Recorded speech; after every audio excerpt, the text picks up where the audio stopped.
الحمد لله الذي شرفنا على سائر الأمم برسالة من اختصه من بين الأنام بجوامع الكلم وجواهر الحكم صلى الله تعالى عليه وعلى آله وصحبه وبارك وسلم ما نطق اللسان بمدحه ونسخ القلم أما بعد فأعوذ بالله من الشيطان الرجيم بسم الله الرحمن الرحيم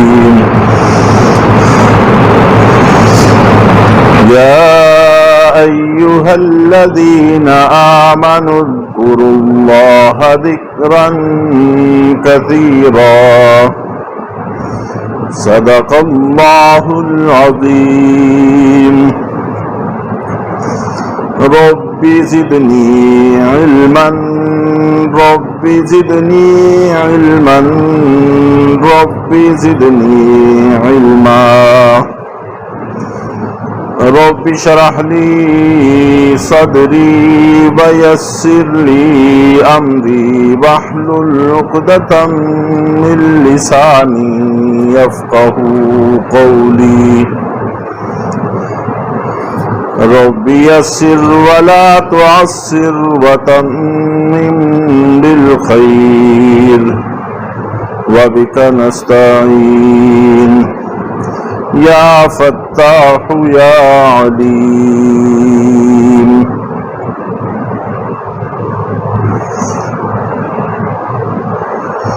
گزشتہ چند جمعوں سے نبی پاک صلی اللہ علیہ وسلم کی تعلیم دی ہوئی دعائیں اور ان کے فوائد کا تذکرہ چل رہا ہے،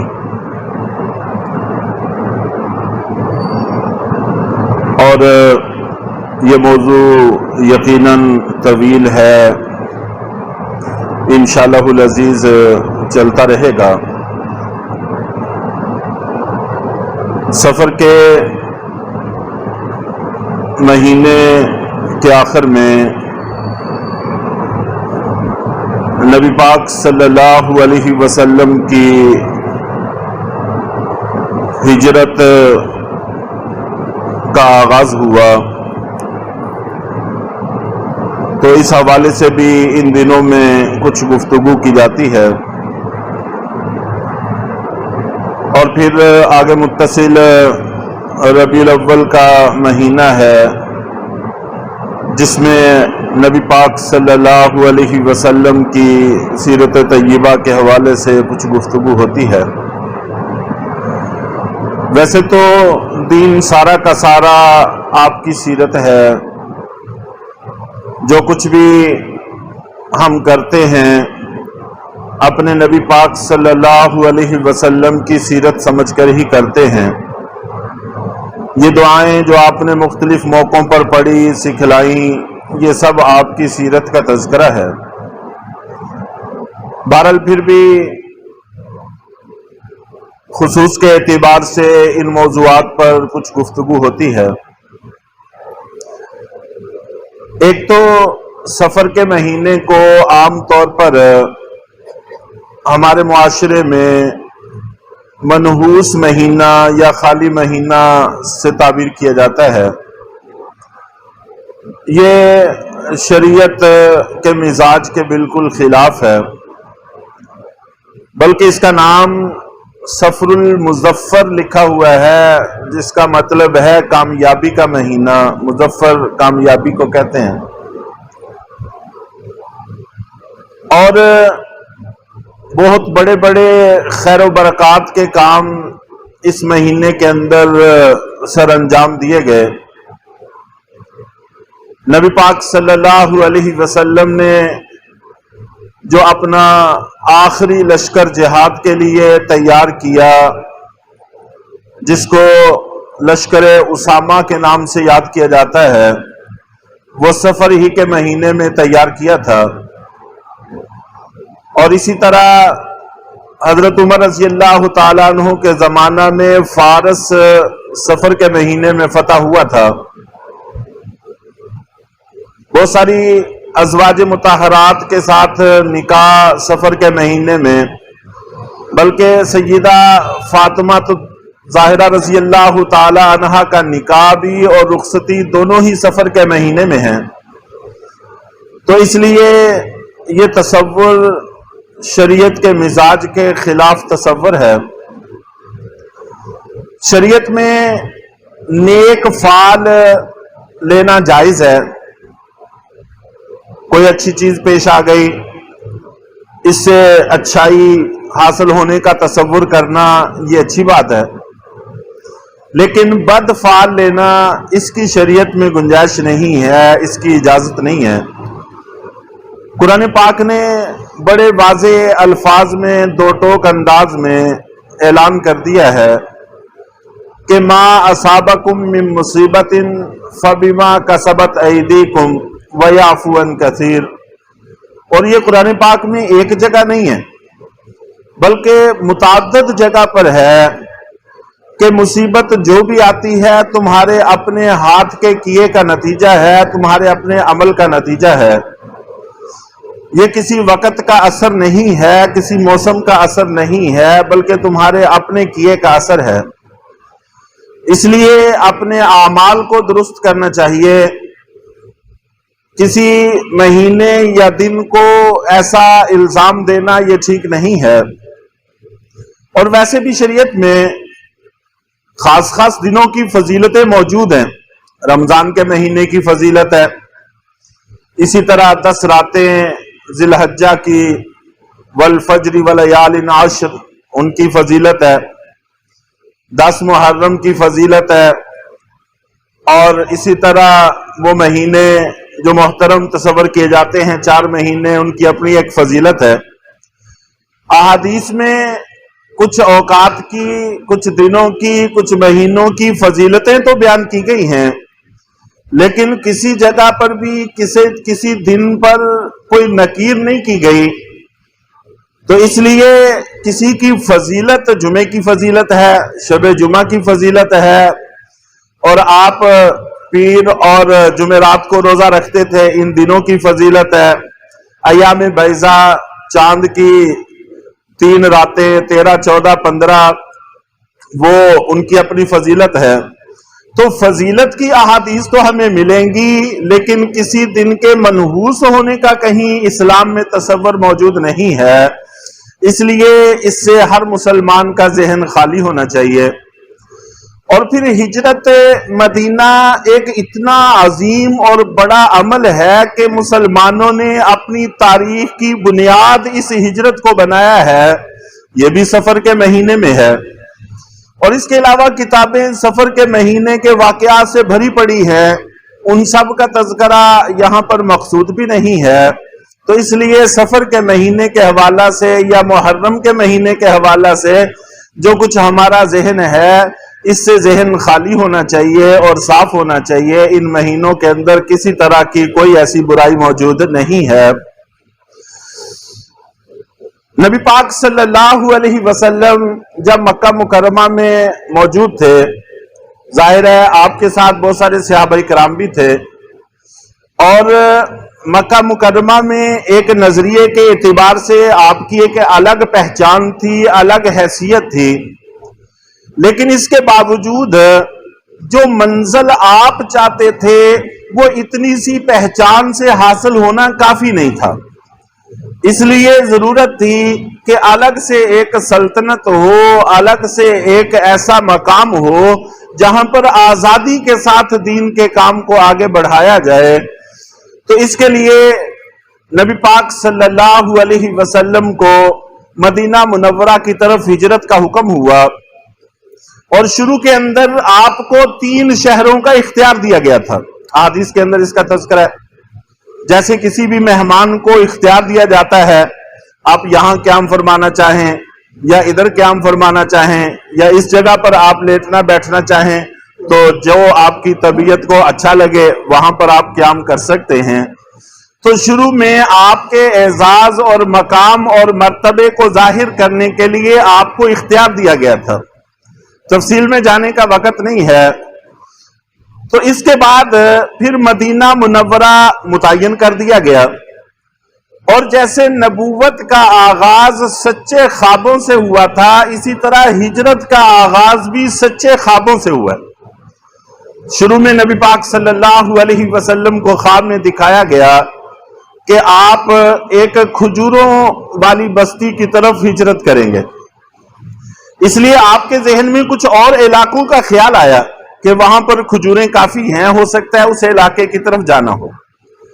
لیکن بعد میں پھر اس کی وضاحت کی گئی کہ اس سے مراد مدینہ منورہ ہے، اور اس کی سب سے بنیادی وجہ یہ بنی کہ مشرکین نے اپنے ایک میٹنگ کے اندر، مشورے کے اندر فیصلہ کیا، اور جس میں ابلیس نے باقاعدہ طور پر شرکت کی، ایک بزرگ کی شکل میں یہ بھی وہاں پر آیا اور دروازے پہ کھڑا ہو گیا۔ لوگوں نے پوچھا کہ تم کون ہو؟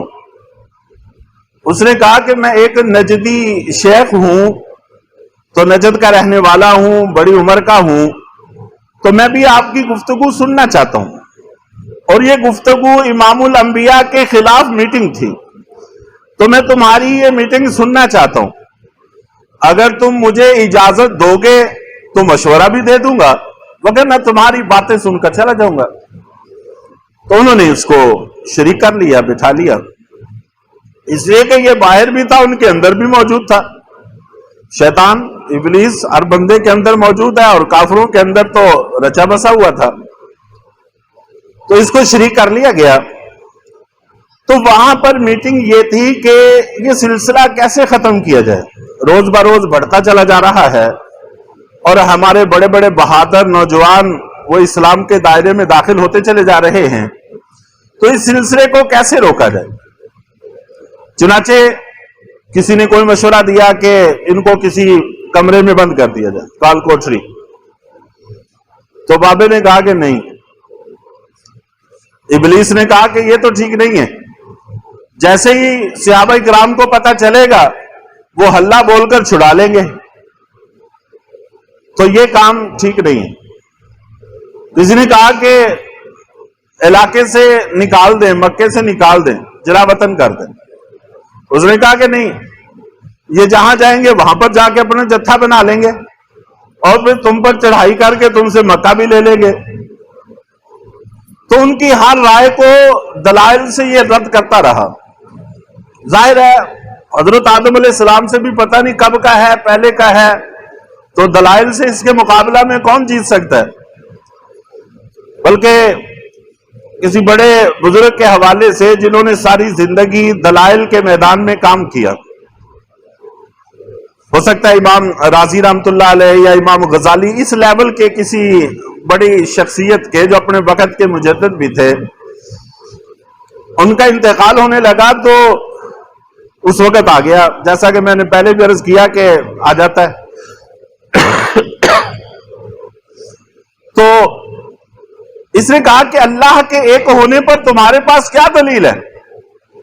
انہوں نے ایک دلیل دی، توڑ دی، دوسری دی، توڑ دی، لاجواب کرتا رہا۔ آخر میں اور کیا ہے کہ 100 دلائل دیے اللہ کے واحد ہونے پر، ایک ہونے پر، اور ہر ایک کا ایسا جواب دیا کہ اس جواب پر کوئی اعتراض نہیں ہو سکتا۔ تو پھر انہوں نے آخر میں یہ کہا کہ میں اللہ کو ایک مانتا ہوں بغیر کسی دلیل کے، میں اللہ کو ایک مانتا ہوں بغیر کسی دلیل کے، اس پر مجھے کسی دلیل کی کوئی ضرورت نہیں ہے۔ تو پھر یہ شیطان ابلیس وہاں سے گیا اور جان چھوٹی۔ تو یہ بڑا مکار ہے، اس کے جالوں کو، اس کے حربوں کو سمجھنا ہر بندے کے بس کی بات نہیں ہے۔ اس لیے اللہ تعالیٰ سے ایمان کی، اعمال کی حفاظت کی دعا کرتے رہنا چاہیے۔ چنانچہ مشورہ ہو رہا تھا، پھر جس پر اتفاق ہوا وہ اس بات پر کہ ہر قبیلے میں سے ایک اچھا بہادر اور جریح نوجوان لیا جائے اور یوں یہ چند قبائل کا ایک نچوڑ ہوگا اور یہ اللہ کے نبی صلی اللہ علیہ وسلم پر بیک بارگی حملہ کر کے آپ کو شہید کر دے، تاکہ کسی ایک قبیلے پر ذمہ داری نہ ہو، اور آپ کا قبیلہ سب قبائل سے نہیں لڑ سکے گا۔ اگر کسی ایک نے کیا تو ظاہر ہے کہ یہ اس کے بس کی بات نہیں ہے، مارے جائیں گے بدلے میں۔ تو نبی پاک صلی اللہ علیہ وسلم کو جب اس کی اطلاع ہوئی تو آپ نے پھر اپنے صحابہ کو ہجرت کا حکم دیا کہ مدینہ منورہ کی طرف ہجرت شروع کر دیں۔ چنانچہ سب سے پہلی ہجرت نبی پاک صلی اللہ علیہ وسلم کے رضائی بھائی حضرت ابو سلمہ رضی اللہ تعالیٰ عنہ نے کی۔ حضرت ابو سلمہ، حضرت ام سلمہ اور ان کے بیٹے سلمہ، ان تینوں نے ہجرت کا ارادہ کیا۔ اور پھر یہ مکہ والے اتنے سخت تھے، مشرک، ہجرت بھی نہیں کرنے دیتے تھے، چنانچہ انہوں نے ان کو روک لیا۔ اور حضرت ام سلمہ رضی اللہ تعالی عنہا کے گھر والوں نے کہا کہ ہم اپنی بیٹی کو نہیں جانے دیتے، ان کو روک لیا۔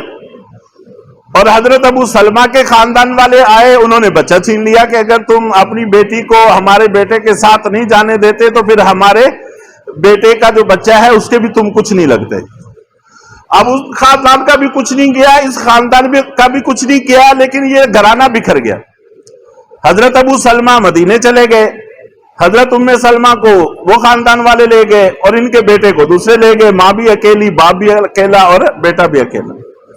یہ ہجرت مدینہ کی سب سے پہلی قربانی تھی جو 1 سال پر مشتمل رہی۔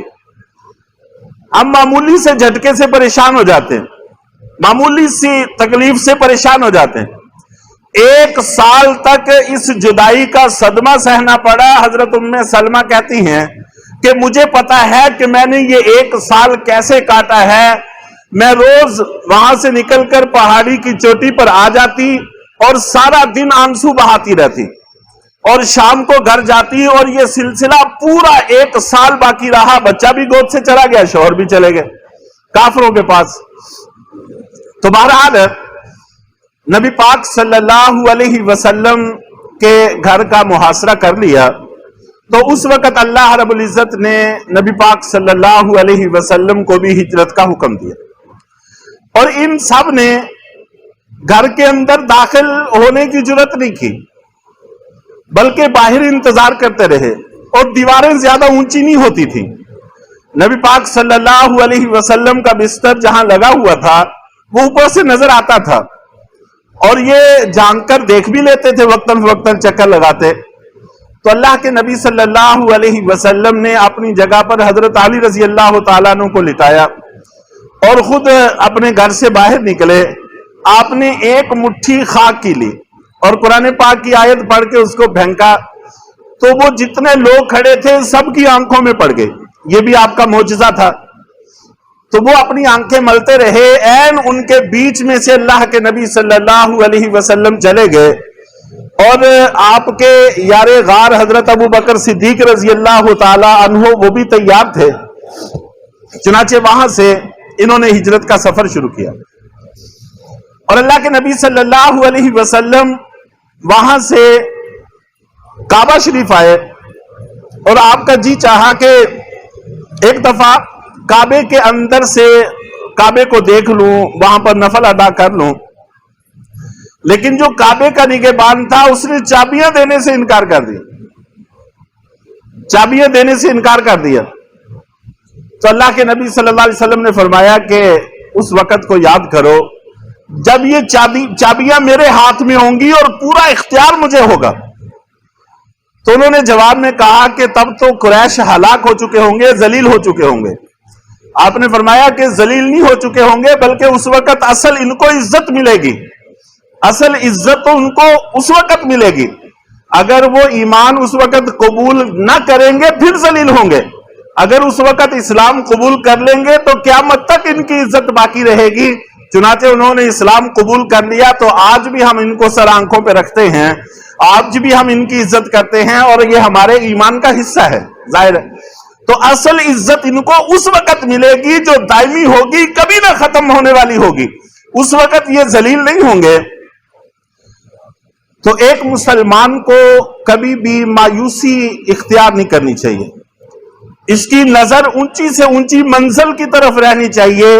یہ مشکل حالات میں اللہ کے نبی صلی اللہ علیہ وسلم نے ہمیں درس دیا کہ حالات ایسے ہیں کہ چھپ کر ہجرت کرنی پڑ رہی ہے اور گھر کا محاصرہ ننگی تلواروں سے ہے، اور ایسے میں آپ کی نظر اس بات پر ہے کہ یہ کعبے کی چابی میرے ہاتھ میں ہوگی اور مکے والے سارے میرے سامنے عاجز اور بے بس ہوں گے، اور کسی کو مجال نہیں ہوگی کہ مجھ سے چابی مانگ سکے، چابی لے سکے۔